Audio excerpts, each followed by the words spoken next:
जय हिंद, वंदे मातरम, भारत माता की जय। राष्ट्रवाद की बात प्रहार के साथ आप सभी का हार्दिक स्वागत है। दोस्तों, आज जिन दो प्रमुख विषय पे ये वीडियो बनाने जा रहा हूँ, विमर्श का टॉपिक है। एक तरफ कासगंज में एक मंगेतर लड़की के साथ 7-8 लड़कों ने मिलके गैंग रेप किया। समाज हमारा कहाँ जा रहा है?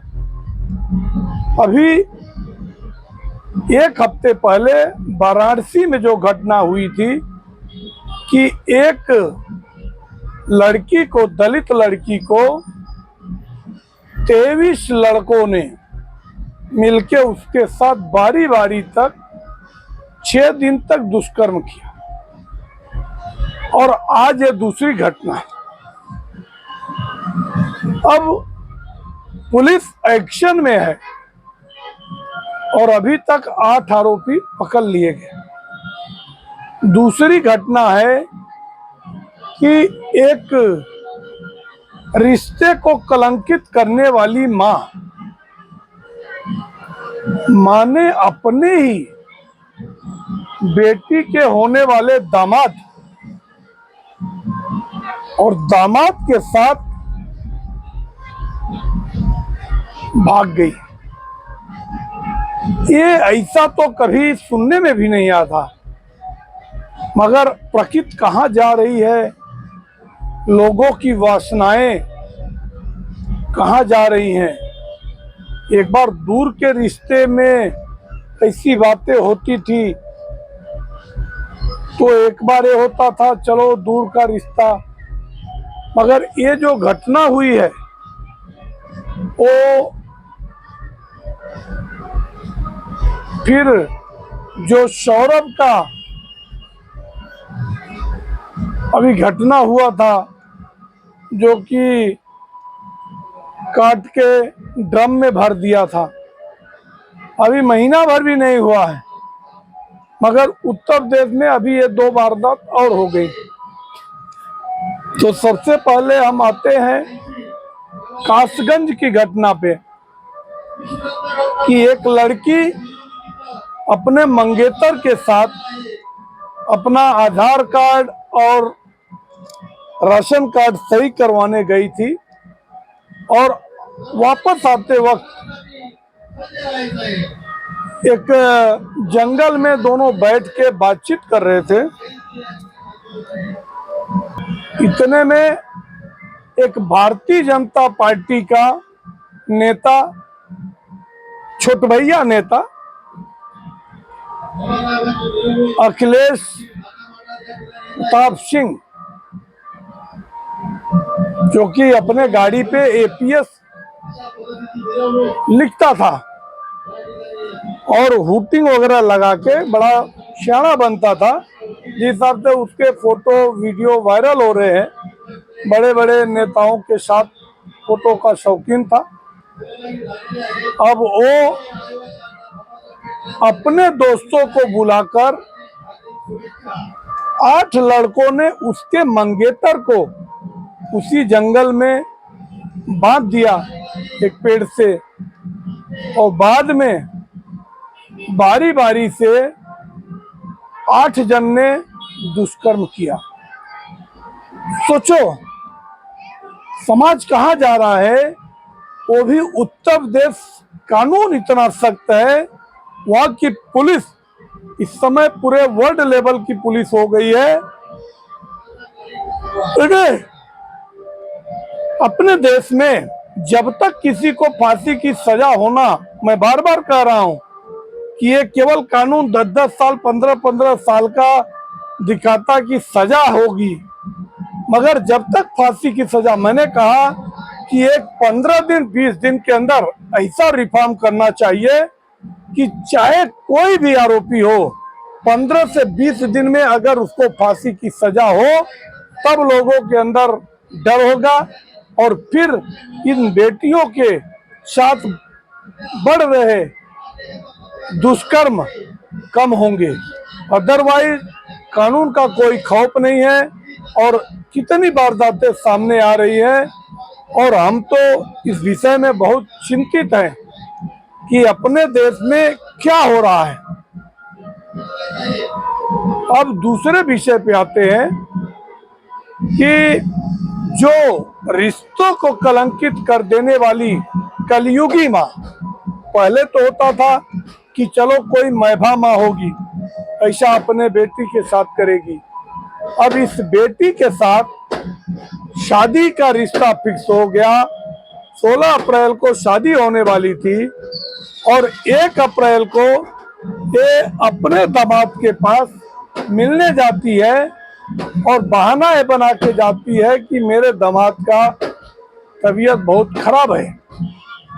और वो बेचारा जो जितेंद्र कुमार लड़की का बाप है और वो फेरी लगाकर बेंगलोर में कैसे कैसे बेटी की शादी करने के लिए 5 लाख की रकम और 3.5 लाख रुपए इकट्ठा किया था।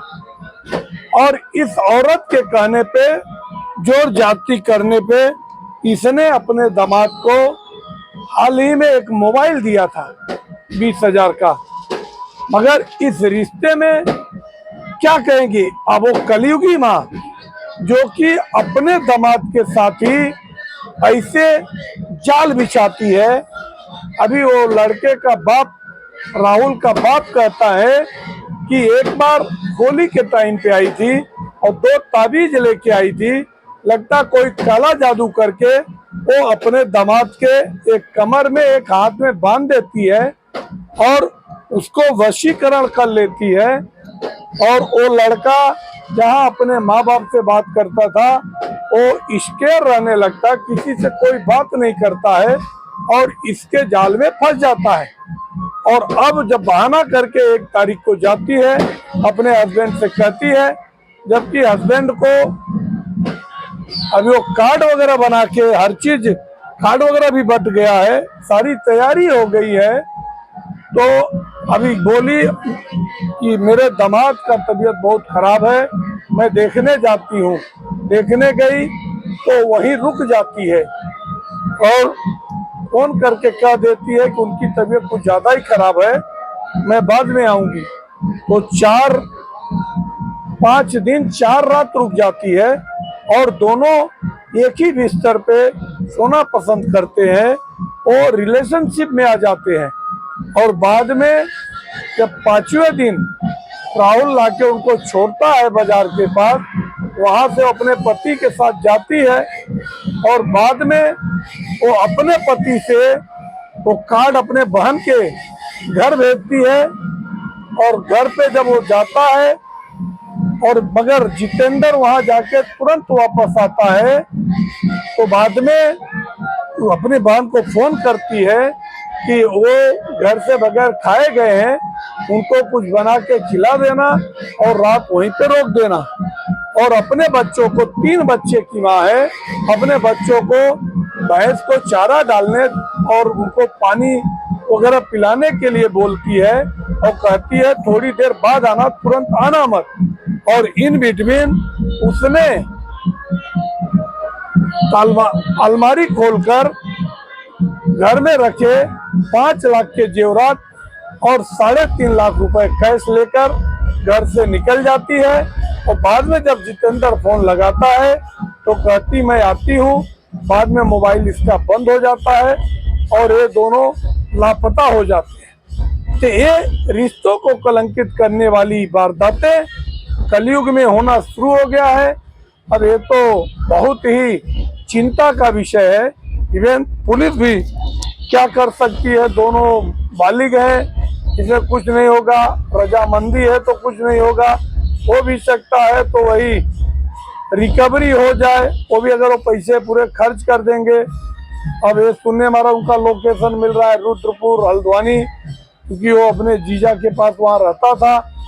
अब अभी तक ठोस सबूत कुछ नहीं मिले हैं, मगर वो लड़की का रो रो के बुरा हाल है, उसकी तबीयत खराब हो गई और वो कहती है मुझे मेरी माँ नहीं चाहिए, सिर्फ मेरे जेवर और मेरे पैसे मिल जाए जिससे कि मैं दूसरे रिश्ते बना सकूं।